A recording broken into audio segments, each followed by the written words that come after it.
Short सर्किटने आग लागून ट्रक जळून खाक।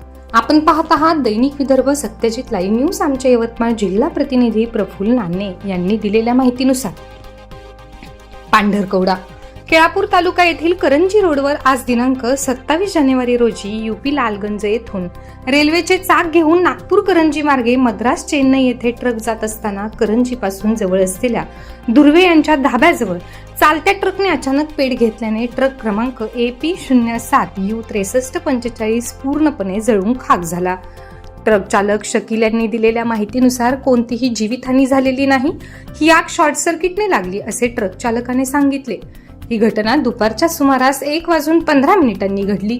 घटनेची माहिती मिळताच महामार्ग पोलीस मदत केंद्राचे पोलीस निरीक्षक नितीन कोयलवार यांनी घटनास्थळी धाव घेत दोन्ही बाजूची वाहतूक थांबवून अग्निशामक गाडीला बोलवण्यात आले। अर्धा ते पाऊण तासात अग्निशामक गाडी येण्यासाठी वेळ लागला। तोपर्यंत पूर्ण ट्रक जळून खाक झाला।